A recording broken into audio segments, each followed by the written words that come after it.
Welcome, my dear students. Today we'll read a poem, My Own True Family by Ted Hughes.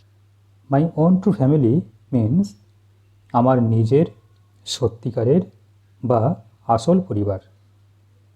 তোমরা জানো যে we all belong to our own family of grandparents, parents, brothers and sisters and so on.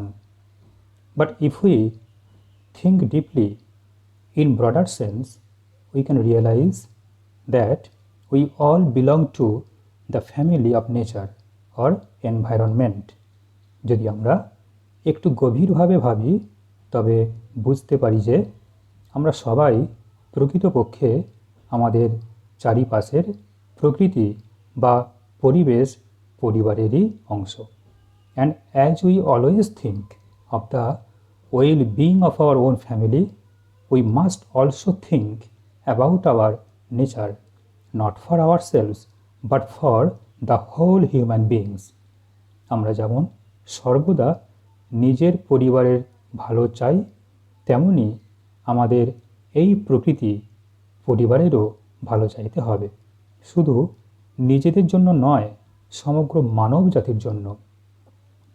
আচ্ছা বলো তো, এই প্রকৃতি পরিবারের মধ্যে সব থেকে গুরুত্বপূর্ণ সদস্য কে বা কারা?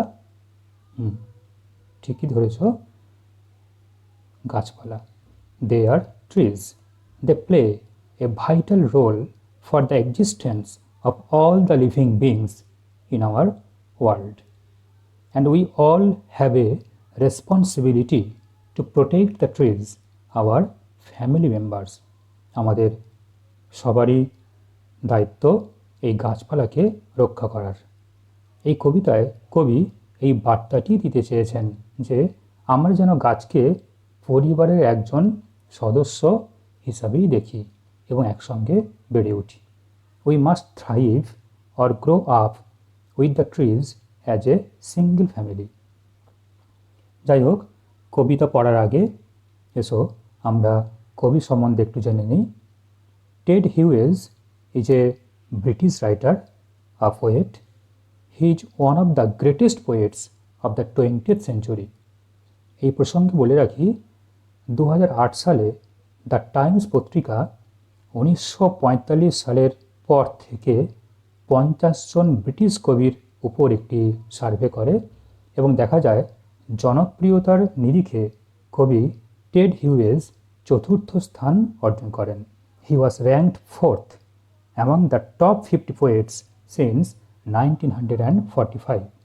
তাহলে বুঝতেই পারছো আমরা একজন বিখ্যাত কবির কবিতা পড়তে চলেছি।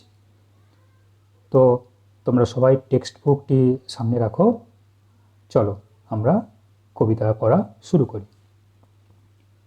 Once I crept in an oakwood.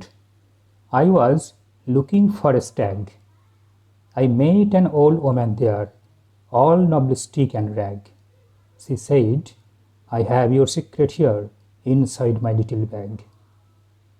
So one day the poet entered silently in the forest of oak. একদিন কবি খুব নিঃশব্দে ওক গাছের জঙ্গলে প্রবেশ করলেন। Why? Because he was searching a male deer. Stag means male deer. তিনি একটি পুরুষ হরিণকে খুঁজছিলেন।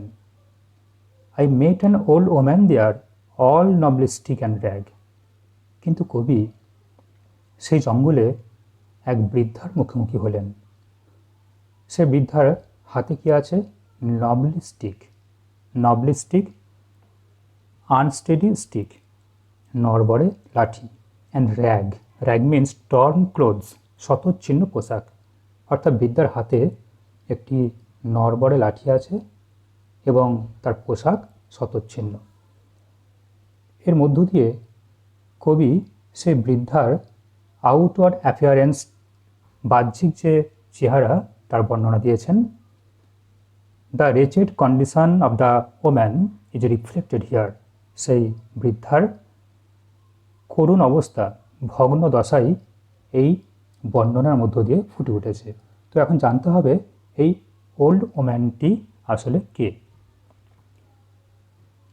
মনে রাখতে হবে এখানে কোনো বৃদ্ধাই আসলে ছিল না।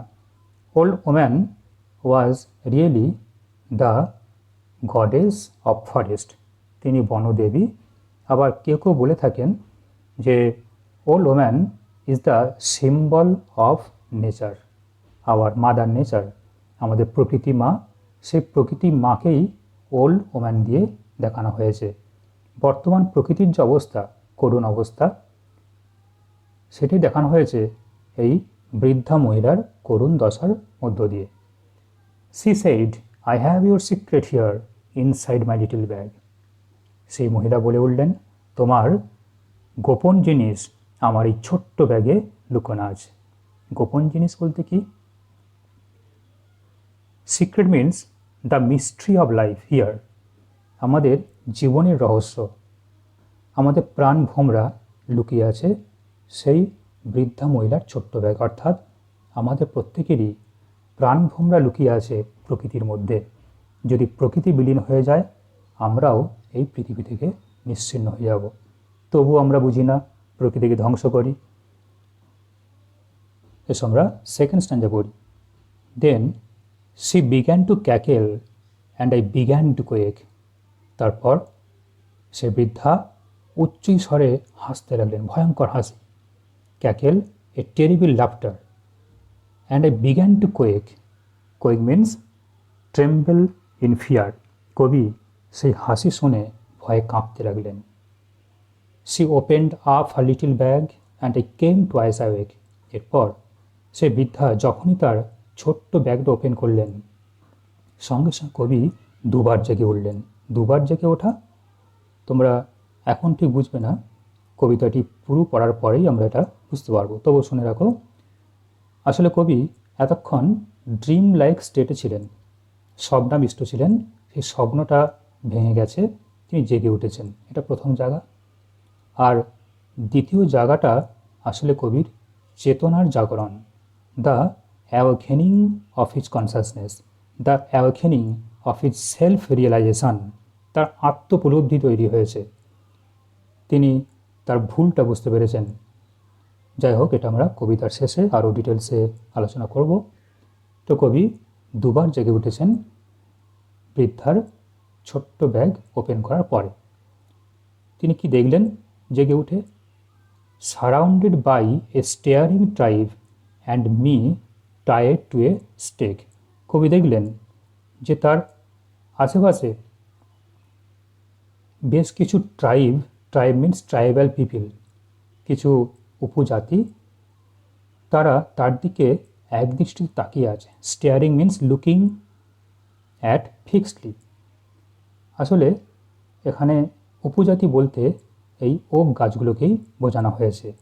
And me tied to a stake, আর কবি দেখলেন তাকে একটি ওক গাছের স্টেমের সঙ্গে, কাণ্ডের সঙ্গে, স্টেক মিন্স স্টেম, কাণ্ডের সঙ্গে আষ্টে পিষ্টে বেঁধে রাখা হয়েছে। ঠিক আছে, আজ এতটাই পড়া থাক। তোমাদের কিছু অ্যাক্টিভিটি আমি দিয়ে রাখছি, এই অ্যাক্টিভিটিগুলো অবশ্যই বাড়িতে প্র্যাকটিস করো।